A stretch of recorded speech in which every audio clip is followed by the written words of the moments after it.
Bismillahirrahmanirrahim. Assalamualaikum warahmatullahi wabarakatuh. Mungkin ada di antara Anda yang berpikir bahwa mempelajari metode penelitian hukum itu tidak penting. Hal ini karena ada yang berpikir bahwa cita-citanya tidak ingin jadi akademisi, namun ingin jadi praktisi atau bahkan pengusaha. Jadi punya pikiran, buat apa serius dalam mempelajari metode penelitian hukum? Palingan juga hanya berguna untuk nulis skripsi doang, habis itu tidak ada gunanya lagi. Sehingga ujung-ujungnya jadi tidak sungguh-sungguh dalam mempelajari metode penelitian hukum. Salah besar jika mata kuliah metode penelitian hukum hanya berguna untuk skripsi. Sudah jelas jika tujuan adanya mata kuliah metode penelitian hukum adalah untuk mempersiapkan skripsi, namun masih banyak manfaat lain untuk masa depan kalian. Berikut adalah 5 manfaat mempelajari metode penelitian hukum. Yang pertama adalah manfaat jika kalian menjadi seorang praktisi. Walaupun Anda suatu hari nanti bekerja sebagai seorang praktisi, baik sebagai birokrat ataupun penegak hukum, akan tetap dituntut untuk dapat menulis secara ilmiah. Apapun pekerjaannya, seseorang dengan titel sarjana akan dianggap mampu menulis secara ilmiah. Minimal orang akan bertanya, bukannya saat kuliah harus bisa nulis skripsi? Selain itu, kemampuan menulis ilmiah akan membuat seorang praktisi mempunyai nilai lebih. Bahkan untuk kenaikan pangkat, tidak jarang akan diujikan untuk menulis suatu tulisan ilmiah.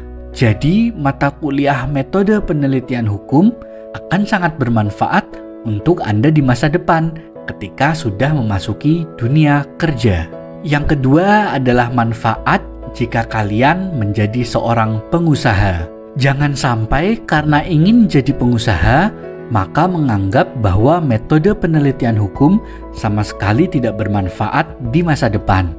Mungkin memang benar, saat melakukan aktivitas perdagangan, tidak akan dituntut untuk bisa menulis karya ilmiah.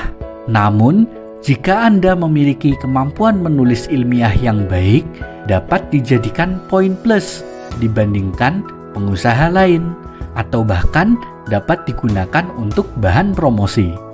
Seseorang yang paham kaidah menulis secara ilmiah akan lebih mudah di saat harus menulis tulisan populer non-ilmiah.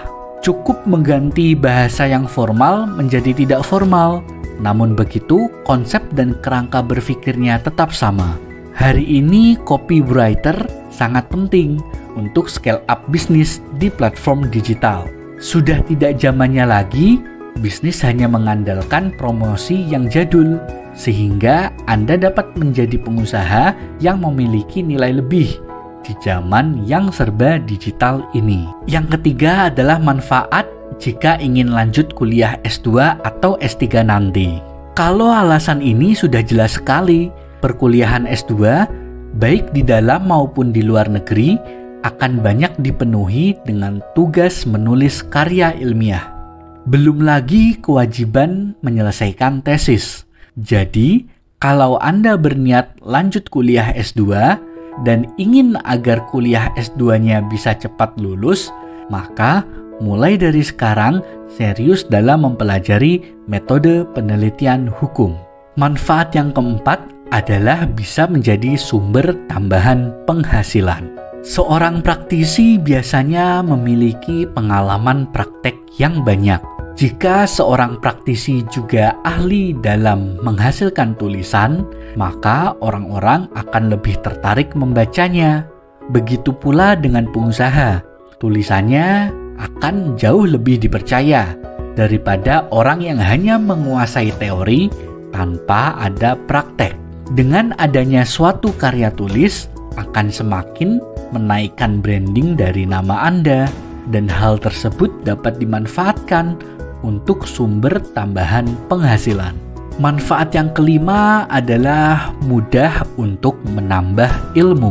Apakah Anda pernah merasa bingung saat membaca suatu artikel ilmiah?